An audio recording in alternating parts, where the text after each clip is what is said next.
So if you have a function that is odd, not strange, but literally having odd symmetry, meaning, for example, f of x equal to x cubed minus x, or f of x equal to sine of x. Those are both good examples of odd functions because they have this symmetry where, well, in fact, let's graph sine real quick. Here's sine of x. It looks vaguely like this.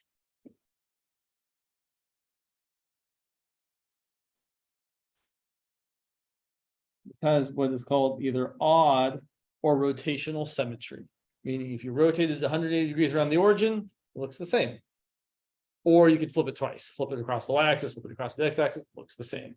And the neat thing, the great thing about odd functions is the integral from negative a to a of f of x is equal to 0. Because the area on this side, let's say we were going from, for example, the integral from negative pi over 2, I think we did this one last class, from negative pi over 2 to pi over 2 of sine of x is exactly equal to 0 because you're just getting this area being counted as negative and this area over here counting as positive. And since they're the same because of the symmetry, they cancel out. Now, the reason I mention this is because sometimes people like to ask really, really gross looking questions that are really easy to answer. For example, someone could ask something like, let's not make it too terrible, something like the integral from, I don't know, negative 10 to 10 of, let's make it stupid, sure, sine cubed of 5x over x to the 10th power plus 1 dx. And nowhere in your wildest dreams are you integrating that. The whole point is to take note of the fact that, oh, look, those numbers happen to be opposites of each other. And if those are opposites, that's a really good indication that you might have an odd function here. And so it's probably a safe bet to be like, well, it's going to be 0 because that thing looks stupid. But if you wanted to do a little, like if your teacher was asking you to show a little more work, the work you would need to show is to show this function as odd. And the way you show a function as odd is you show that f of negative x is equal to negative f of x. That's how you show a function is odd. In this case, you would do it the following way. You'd be like, okay, well, here's f of negative x. So we do have to kind of use one thing that's plugging in x negative. So negative x goes there. You've got a negative x to the 10th plus 1. And now here's something you do kind of have to know if there's a trig function in there. Cosine and secant are even trig functions. The other 4, sine, cosecant, tangent, cotangent, are odd trig functions. So it is definitely true that sine cubed of negative 5x is negative sine cubed of 5x. And then negative x to the 10th is positive x to the 10th because it's to an even power. And then you have x to the 10th plus 1. And hey, look, that's exactly the same as negative of the entire function, which is just negative sine cubed of 5x over x to the 10th plus 1. Those are totally equal. That shows the function's odd, which shows this interval is 0. So just wanted to throw it out there that if you see something that looks really, really crazy, and you notice that the limits of integration are opposite numbers of each other, it's a pretty good bet that that integral is going to equal 0 because the function you're integrating is odd. Questions about that?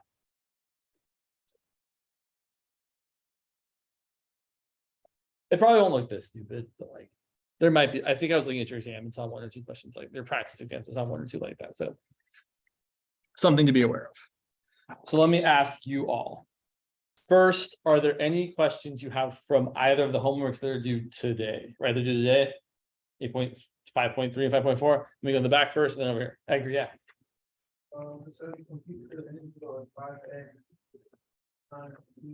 Which number is it? On 5.3 or 5.4? Okay, so something like, but maybe not entirely the same as the integral from 0 to 5 of e to the 7x over e to the 7x plus 9. Something like that. Whoops, can you see it? Something like that. So listen, actually, I definitely wanted to address like this question and question, like, yeah, specifically questions 6 and 7 on section 5.4 require, well, you have a choice to make. And it's not really a choice, either way you're gonna get simply. But both of these questions, both 6 and 7, require U-substitution. And there's actually kind of, when you have a U-substitution with a definite integral, you kind of have, you have to go one of two ways. So I'm going to show you the way I like to do it, and I'll show you the other way. So what's a good choice for you here? You can just say it. Right. Or more generally, the bottom. E to the 7x plus 9. And our derivative, du dx, the derivative of e to the stuff is e to the stuff times the derivative of the stuff. And I guess doing it the way your teacher likes to do it, I'm going to say du over 7e to the 7x equals dx. Stop me if you have questions. So then this is going to just replace that. And I'm not going to do, yeah, okay, sure. So, yeah. Yeah. So we'll write this. We'll have the integral from 0 to 5, e to the 7x over e to the 7x plus 9 times du over 7e to the 7x. And the whole point at this point is just to make sure this cancels out. And it should. And now we're going to rewrite it in terms of u. But I want to make a real important observation here. These limits of integration are x values. Right? This says the integral from x equals 0 to x equals 5. This is the same thing. Although it's kind of, this middle part's funky because you've got x's and u's, which is always weird. But this still says x equals 0 to x equals 5. Because they're x values. So then rewriting this in terms of u, I'm going to get the integral of, well, let's see, this bottom part here is u. So I've got 1 over u du. And now I'd really rather not have x values as the limits of integration anymore. You totally can. In fact, I'll show you the way I don't like to do it first. So some people do it like this. Now, if you're going to write any, you have kind of a couple choices, and it might depend on what teacher said. One choice is to not write any limits of integration here. The second choice is to write x equals 0 and x equals 5. The third choice is to find what the limits of integration are in terms of u. But the thing you cannot write, the thing that is wrong to write, right, is just 0 and 5. That is incorrect. It's totally fine, in my opinion, if you write x equals 0 and x equals 5. Because then the person grading is like, oh yeah, they know that those are really not the values we want. So then we're going to integrate. We're going to get the integral of net 1 over u is the natural, that's going to be fine. Natural log of the absolute value of u. Also, I'll just point out 7. Thank you. Yeah, thank you. Good call. There's a 1/7 still that we should have. I'm going to put that in front because that's what I would normally do. Good observation. Yeah, don't forget the 1/7. It's real important. I will mention here, if you plugged in 0 for u, you'd have a problem. Natural log of 0 is undefined. We don't have that, but like it's easy to make that mistake. So then we're going to get to plugging back in what u is. So 1/7 natural log of the absolute value of u, which was e to the 7x plus 9, from x equals 0 to x equals 5. And then we would just plug in 0 and 5, or I should say 5 and 0. So we're going to get, it's going to be not pretty. 1/7 natural log of e to the 35 plus 9 minus 1/7 natural log of e to the 0 plus 9. And yes, you could totally simplify e to the 0 plus 9 as just 1 plus 9, which is 10. Now, let me point out, there's another way you could go. It's not that much different, but I do want to show it to you. Alternatively, at this stage right here, instead of saying I have x equals 0 to x equals 5, we can do what is usually considered the nicer thing to do, which is we can change our limits of integration.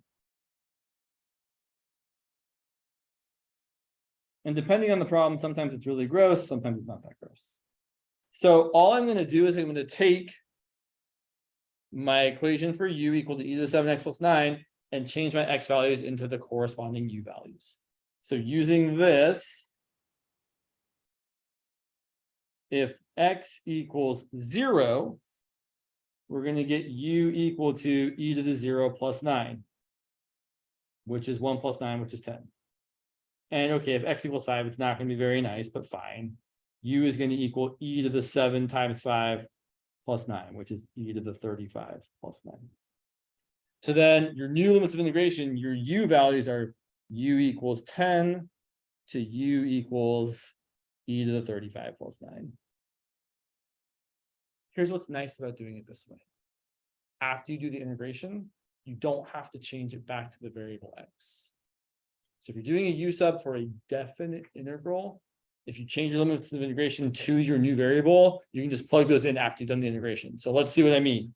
So we're going to integrate this. The integral of 1 over u is still the natural log of the absolute value of u from u equals 10 to u equals e to the 35 plus 9. And then I'm just going to plug those values in because they are the u values. And I'm going to get 1/7 times the natural log of e to the 35 plus 9 minus 1/7 natural log of 10. That's the same answer. I will point out I dropped the absolute values because I knew the things inside them are already positive. So I'm not writing absolute value of that because e to the 35 is definitely a positive number plus 9. So you can still write them if you want to. I just didn't want to. Questions about any of the stuff I've done here? Yeah. So again, you could totally write them. It would be totally fine to write them right here. But the thing is, you don't need to write the absolute values if you know the stuff you're taking the absolute value of is already positive. So since 10 is already positive, the absolute value of 10 is just 10. And I don't need to write the absolute values. Same deal here. Since e to the 35 plus 9 is a gigantic number, you don't need to write the absolute values because the thing is already positive. But if you're unsure or don't like that, just write the absolute values every time. I will be perfectly honest. It comes mostly from a place of laziness because it is literally easier for my hand to write a parentheses than it is an absolute. Like it's just like it's more natural. Like the curve just happens more natural than the straight line is a pain in the ass. So that's honestly why I've actually done it. But you can only actually are allowed to do it if the things inside you already know are positive. You'll also see sometimes people. No, I'll just get stuff there. Yeah. So last time we talked about how. Last time we talked about how. Yes, it's true. The derivative of the natural log of x is equal to 1 over x. And that's true for x being just greater than 0. But it's actually more generally true that the derivative of the natural log of the absolute value of x is also equal to 1 over x. And that's true whether x is positive or negative. So the reason we write the absolute values is really because of a domain issue. So you should just take to heart that when you integrate 1 over x or 1 over u or 1 over thing like that, you're going to get the natural log of the absolute value of that thing. So for example, the integral of 2x over x squared minus 1, you would let u equal x squared minus 1, du would be exactly 2x dx. I'm just going to do it the James way. There's my du. This is the integral of du over u, which is the natural log of the absolute value of u, plus c because it's indefinite, right? We get the plus c when it's not a definite integral. And then natural log of the absolute value of x squared minus 1 plus c. And I do need the absolute values there because x squared minus 1 could be negative, could be positive, right? But since it has a possibility of being negative, you actually have to have the absolute values. If you know the thing is always positive, you don't need them. But again, what I should really say is you shouldn't even think about that, whether you need them or not. If you always write them, you're always safe. And you don't have to think about whether or not you should drop them or not. So that's what I would really encourage everybody to do. If you're integrating something like this, du over u, you get natural log of the absolute value of u, and then just jam back in whatever goes there. Other questions about this one? Okay, yes, question, and then you on there. I had a question about 5.4. Awesome, that's the same one that someone else is asking over here. Perfect. 5.4 number 1. Oh yeah, I was looking at that one too. That one was definitely on my radar of something we should look at. So I'm going to make up some numbers. Yeah, that's fine. The one that's on my thing. So here's what they're telling us. They're telling us that the integral from 2 to 6 of f of x dx is equal to 14 and the integral from 6 to 7 of f of x dx is equal to 24. And when I see something like this, what is going on? Why are we so okay? I really think it's worth your while to draw a picture. Because again, what this means is the area under this function from x equals 2 to x equals 6 is 14 square units. And this means the area from 6 to 7 under the function is 24. So not drawing a very nice picture, but just drawing a picture anyway. I don't know, looks maybe something like that. And I'm going to label my important. So there's 2, there's 6, there's 7. I know my picture looks wrong, doesn't matter. So what I'm saying is the area from 2 to 6, that area is 14. And the area from 6 to 7, which should look bigger, but it doesn't. Oh, well, no one's going to care. That's 24. So right away, not even knowing what they're asking me, I know that I could say that the integral from 2 to 7 of f of x dx is equal to 14 plus 24, which is 38. That's right. I'm sure they're asking us. Yeah, that's the first question they're asking us. Okay. Oh, yeah. Then they also ask us some other dumb stuff. All right. So when you change the direction of integration, it changes the sign of your answer. So if you know what the integral from 6 to 7 is, you know what the integral from 7 to 6. By the way, whenever I'm reading this, I'm always saying from the lower limit to the upper limit, meaning literally the one that's written on the bottom to the one that's written on the top. So I'm saying this is the integral from 7 to 6, even though that doesn't feel great. But here's what I really know. I know that's the negative of the integral from 6 to 7. Yeah. Can you explain why? Like, if it's the area, why is it? Right. So let me think about it this way for a second. So let me actually write the answer first, because I want to write the answer. But yes, you ask a very valid question. Okay. So, sorry, I'm just trying to think about how much I want to say about this. Okay, here's the real deal. When you find the area under a curve like this, and I want to try not to say all the words in the world about this, but the idea is, here's what you're really doing. What you're really doing when you quote unquote find the area under a curve is you're approximating it first by adding up a bunch of rectangles. So the idea here is that I'm drawing a bunch of little rectangles, and they all look kind of like this. And my drawing skill is not excellent, so you get what you get. And I don't want to be super. I don't want to fill in all the details because it take a lot of time. But here's the basic idea. Each rectangle has area equal to base times height. And the idea is that we find the base by, and I should say, we're breaking this up into n rectangles. So we have the first rectangle, the second rectangle, the third rectangle, the kth rectangle, somewhere in the middle, and over here, the very last one is the nth rectangle. So we're breaking this up into n rectangles. So we're going to take our total length from A to B, which is B minus A, and divide that into n equal subsections. So each rectangle has a base that is B minus A divided by n. And each rectangle has a height that is given by, I'm going to make it really easy, the function value at some x sub k. So the first rectangle has a height of f of x sub 1, f of x sub 2, f of x sub 3. Okay, I'm almost there. So then to find the total area, you add them all up.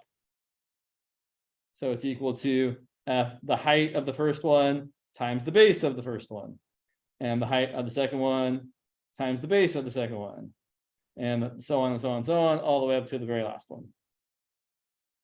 Or as we more compactly like to write, we like to write this as the sum from I equals 1 to n, or k I should use, from 1 to n of f of x sub k, the height of the kth rectangle, times b minus a over n. Okay, and then if you take the limit of this, which we're not going to do, but if you take the limit of this, you actually get the area.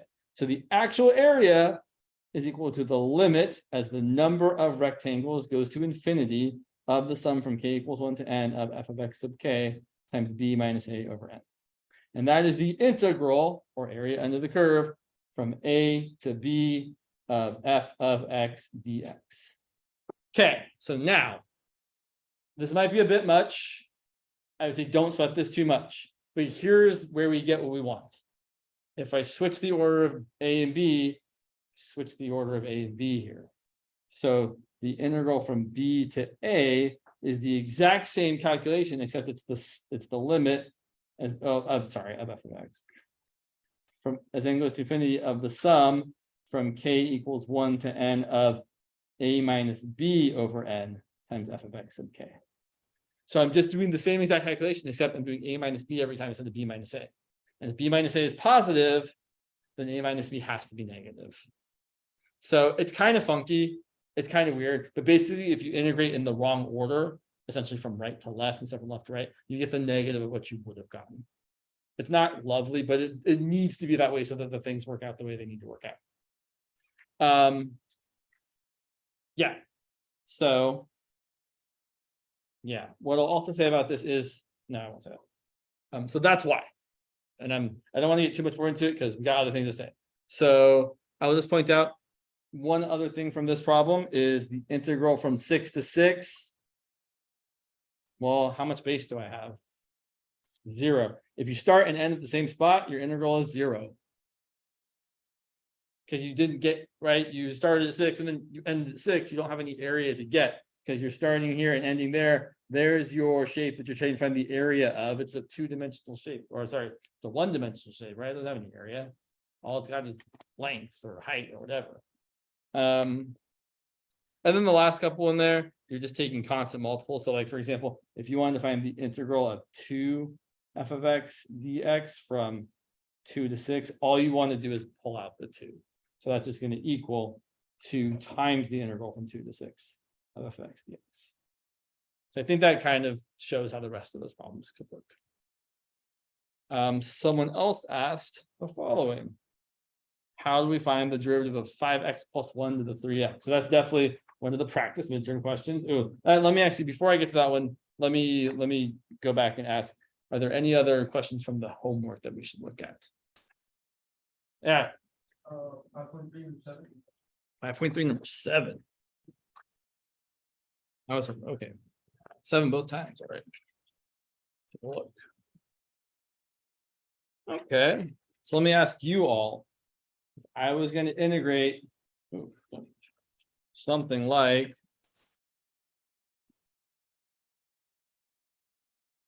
-11x times e to the negative 3x squared. What would be my choice for you? Think about it inside. Think about it to yourself for a second. What should I choose for you? I can think of 2 good reasons to pick the thing I'm going to pick. I'm going to pick the thing that's stuck somewhere. That negative 3x squared is stuck in the exponent of e to the something. So that is a good candidate. And it's also a good candidate for you because its derivative, which is negative 6x, we don't care about the negative 6, but we definitely care about the fact that there is an x in there that's going to take care of the x right there. So you're looking for a choice for you that is stuck somewhere most likely, and whose derivative is also showing up. Or let's say a multiple. So then we do the usual thing. We isolate the du over negative 6x equal to dx. Not my personal preference of way of doing it, but fine.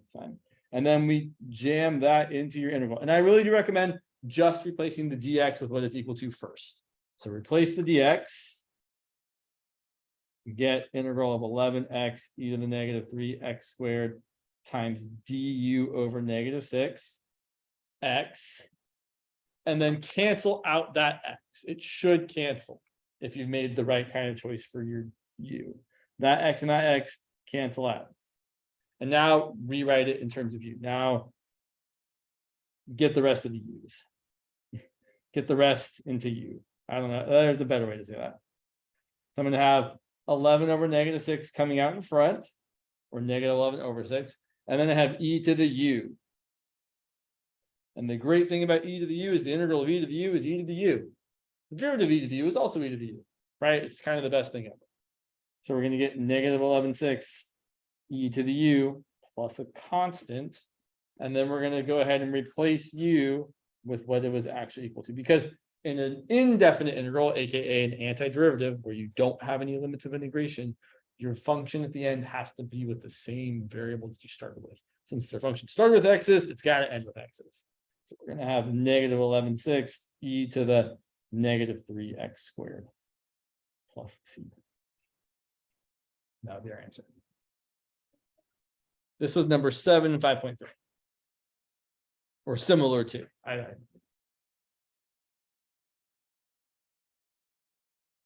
Okay. Anything else from the homework?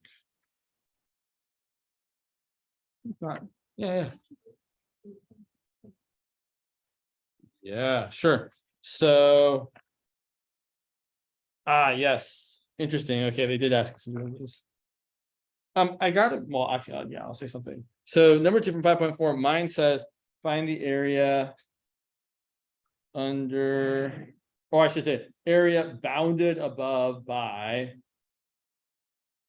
y equals 3 minus 3x to the 4th and below by the x-axis, which is the line y equals 0. So we're going to do the integral of, I got this function, looks wonky like that, and I want to find this area here. So I'm going to do the integral of 3 minus 3x to the 4th dx. But the question is, what are my limits of integration? Well, typically to find your limits of integration, you're finding the area bounded between two graphs, right? Bounded by y equals 3 minus 3x to the 4th and y equals 0. Typically what you're doing to find limits of integration is setting those things equal to each other. So we're going to set 3 minus 3x to the 4th equal to 0 and solve. And I'm a factoring kind of guy. I factor out of 3. I'm left with 1 minus x to the 4th.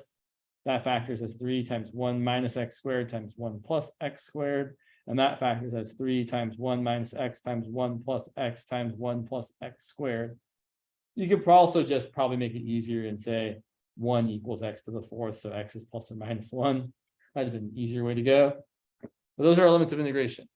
Negative 1 on the bottom, positive 1 on the top. And then the rest should be relatively straightforward. Integrating 3, you get 3x. Integrating 3x to the 4th, you get 3x to the 5th over 5. Let me show you a trick though. So you can do this, and you'll get, plugging in the 1, 3 minus 3/5 minus, plugging in the negative 1, negative 3 minus negative 3/5. I don't love that, although it's totally fine. But here's something I will point out that does come up semi-often in this sort of class. Another way you could do this, which is not the really big deal. This function, 3 minus 3x to the 4th, is an even function. It has symmetry about the y-axis. If you flip it over, it looks the same. Or this function f of x is even because f of negative x is equal to positive f of x. That's how you check if the function's even. And totally, right? If you plugged in negative x for x, still get the same thing because negative x to the 4th is just x to the 4th. And since it's even, what you can say is instead of doing the integral from negative 1 to 1, you can say I'm instead going to do twice the integral from 0 to 1, essentially cutting it in half and then using the symmetry to say I'm just going to double it. And the thing that's nice about this is it often just feels a little bit easier to calculate. If I do this, I get 2 times 3x minus 3x to the 5th over 5 from 0 to 1, which is 2 times 3 minus 3/5 minus 0, minus 0. And to me, that feels a little bit easier than having to deal with all these negative signs here. So I like doing it this way and saying, well, 3 minus 3/5 is 2 times 15/5 minus 3/5, which is 2 times 12/5, which is 24/5. Or you could do it this way and say 3 plus 3 is 6, and negative 3/5 minus 3/5 is minus 6/5, and then you get 30/5 minus 6/5, which is also 24/5. Either way is fine. But yeah, for problems like that, where you're finding the area between two things, typically the crux or the important part of the problem is finding where they intersect, so you can know what the limits of integration are. Someone else asked, oh yeah, I meant to hit that too. What does the average value of a function mean? Average value, you should, if you see average value, be happy, because all they're asking you to do is something we already are good at doing, and then doing one tiny little extra thing. So let me ask you all. In fact, let's do it for this one. So if instead of saying what's the area bounded by these two curves, what if I instead said I want to find the average value of this function f of x equal to 3 minus 3x to the 4th on the interval that we already determined to be -1 to 1.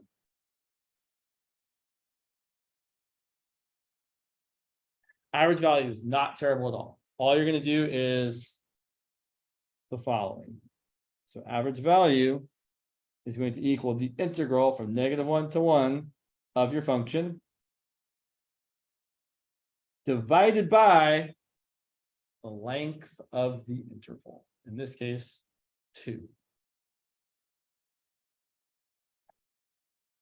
More generally,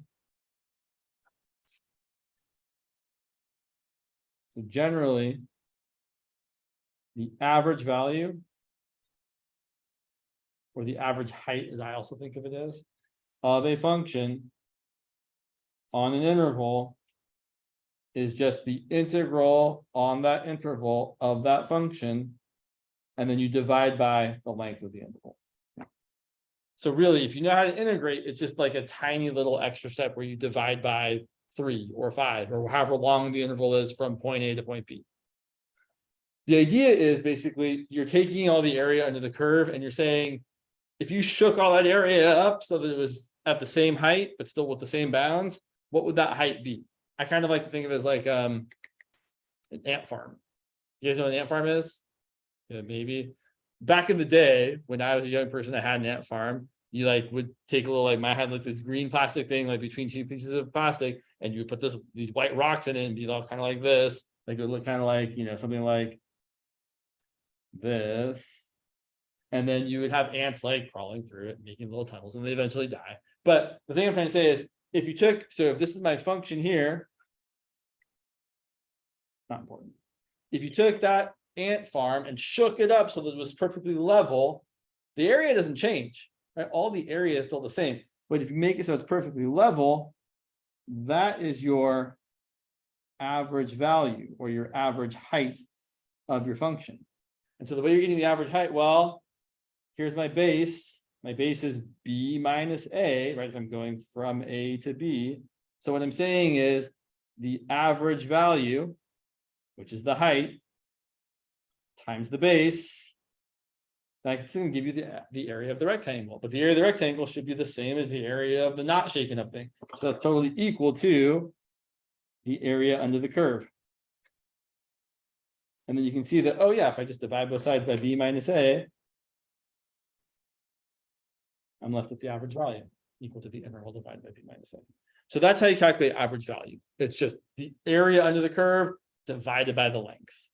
It's not a hard calculation at all if you know how to integrate. Can you do number 8 on 5? Maybe if I can stop dropping things, I'm just knocking things around here.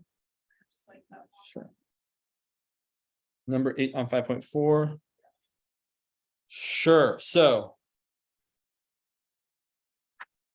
let's talk about number 8 on 5.4. So they're asking us to find the average value of f of x equal to 2x times the square root of 36 minus x squared on the interval from 0 to 6. Okay. So you should definitely be able to set this up, no problem. So the setup should be, in fact, I want you all to set it up.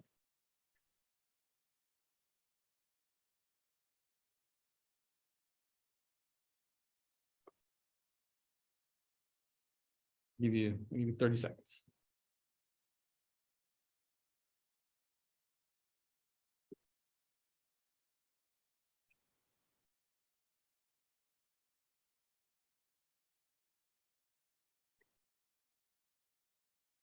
All right, so on top, you should have the area under the curve. So the integral from 0 to 6 of 2x times the square root of 36 minus x squared.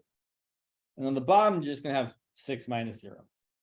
And honestly, if I was writing this, I would probably rewrite it as, pull out the 2, 6 times the integral from 0 to 6 of x times the square root of 36 minus x squared. Or even 1/3. So the hard part about this question is not so much the fact that it's an average value question, it's that we have to do this integral. And that integral, I definitely can't simplify. So if I can't simplify, what's the next thing I'm going to try? What kind of rhymes? If I can't simplify, what's the next? What's the next? What if I could say the words? If I can't simplify, what's the next thing we try? U-Substitute, right? If you can't simplify, that's the only other tool you really got. I shouldn't say that. That's not true. You either have a U-sub or you also have the possibility of it maybe being like the top half of the circle, and you can find the area of it by saying it's a circle and using the area formula for the circle. So you do have some other things besides U-substitution, but often U-substitution theory. This is not the top half of a circle, although it kind of looks like it could be, right? If that x wasn't there, it totally would be the top quarter of a circle, I should say, really. But the x there changes the game, so it's not a top half or top quarter of a circle. So here we would do a U-sub. We would do U equal to 36 minus x squared. And my du dx is equal to negative 2x. So my du divided by negative 2x is equal to dx. Also, I am going to change my limits of integration because that is the way that I think is better to do it. So notably, this is actually kind of cool. If x equals 0, u is going to equal 36 minus 0 squared, which is just 36. And if x equals 6, u is going to equal 36 minus 6 squared, which is 0. Be careful about the order. When I rewrite this in terms of u, it means I'm going to have 36 where 0 went, so on the bottom, and 0 where 6 went, so on the top. And things are going to be out of order, which is okay. So let's see. If I rewrite this, doing the first step, I'm going to get 1/3 integral of x times the square root of 36 minus x squared. And then my dx is going to be du over negative 2x. And the x's cancel. So then we get to, I'm going to bring out the negative 2, so I'm going to have a negative 1/6 integral of the square root of u. I really don't want to write the square root. I'm going to write u to the 1/2. And I am going to change my limits of integration. So these were x limits, x equals 0 to x equals 6. Now I'm going to get u limits. U equals 36 to u equals 0. Now here's something that's really nice about this. These are out of order. I kind of wish they weren't. Also, there's a negative sign out there. I kind of wish I didn't have that. I have both of wishes get to come true, because I can totally rewrite this as positive 1/6 integral from 0 to 36 of u to the 1/2. So if you don't love that your limits of integration are out of order, you're always welcome to change their order as long as you change the sign. We did both at once and got what we wanted. It's lovely. It's beautiful. You couldn't wish for anything better. So now we're just going to integrate. We're going to get 1/6 times the integral of u to the 1/2 is u to the 3/2.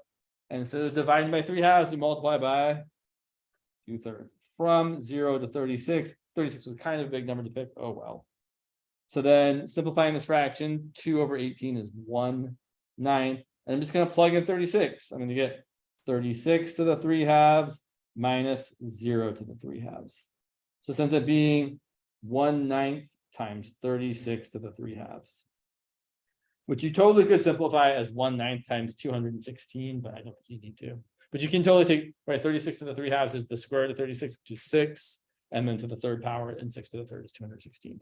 So you can totally write this as 216 over 9, which probably reduces to a nice number like something 20 something 24, I think. Yeah, let's say 24. Yep. Out of curiosity, like at the beginning, can we just take out the square root by just doing this x? No, definitely not. So I want to make it 100% absolutely clear that this is not equal to this. I know it would be lovely if they were, but I just want to point out they really aren't the same. Here's the example I always fall back on when I'm not sure. The square root of 25 minus 16. If I actually do the work, that's equal to the square root of, let's see, 25 minus 16 is 9. And what's the square root of 9? And that is definitely not equal to the square root of 25 minus the square root of 16, which is 5 minus 4, which is 1. So be super careful there. We really, if you see something stuck inside the square root and there's subtraction or addition in the square root, you are stuck. You cannot do anything else with it other than try and do a U-sub. Okay, let me ask you this question that was asked over here. This is definitely one of the practice exam questions, which is to find the derivative of 5x plus 1 raised to the power of 3x. And I know it's been a little while since we've done one of these, so I'll remind you, if someone asks it like this, they are cruel. Meaning, if you see base and exponent both with variables, we need to use logarithmic differentiation. And to be able to do that, you have to have it as y equal to the thing. So you need to say, oh, I really want to do this. I want to find dy dx for y equal to the function I'm trying to differentiate. That is the kinder way your teacher will probably write it. So the process is always the same when you have a variable in your base. You're able to take the natural log of both sides, you bring the stuff down, you differentiate both sides, solve for y prime. So let's see. I'm going to take the natural log of both sides. So natural log of y equals natural log of 5x plus 1 to the 3x power. And then we bring the 3x down. That's why we took the natural log of both sides, so that we could get that power out of the exponent. And then we're going to differentiate both sides. On the right-hand side, we're going to have to use the product rule because you have 3x, a function of x, times natural log of 5x plus 1, a function of x. And on the left-hand side, you're going to have to use the chain rule because you have the natural log of a function of x. Y is equal to that function of x right there. Also, if you didn't use the chain rule on the left-hand side, the derivative wouldn't actually show up, and we need it to show up so that we can get the derivative of y. So differentiating both sides, the derivative of the natural log of some stuff is 1 over the stuff times the derivative of the stuff. You can use y prime or dy dx, either way is fine. On the right-hand side, product rule. I have 3x as one piece of my product, and the natural log of 5x plus 1, that's the other piece. So differentiating the first part, I get 3. I leave the other part alone. Natural log of 5x plus 1. Plus, then we go the other way around. I leave 3x alone, and I multiply by the derivative of the natural log of some stuff, which is 1 over the stuff times the derivative of the stuff. So 1 over 5x plus 1 times 5. Lastly, I think you can do this these last two steps in one step. We're going to multiply both sides by y. And then we're going to replace y with what it's equal to. So I really don't love writing like the same line twice. So I would encourage you all to be like, oh, I'm going to multiply by y, but then y is this. So that's going to go right there. And I'm going to get 5x plus 1 to the 3x power times all of this other stuff. You can simplify it a little bit. I have a 3 natural log of 5x plus 1. And 3x times 5 is 15x on top over 5x plus 1 on the bottom. And that's our answer.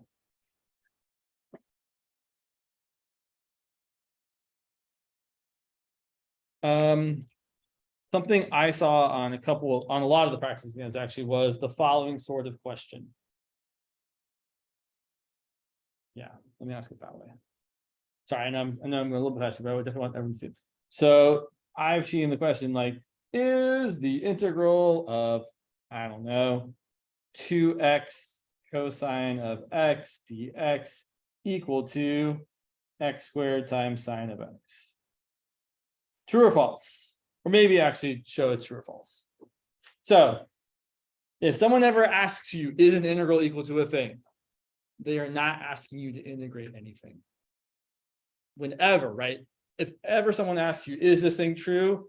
The thing they actually want you to do is they want you to find the derivative of the thing that you think might be the integral.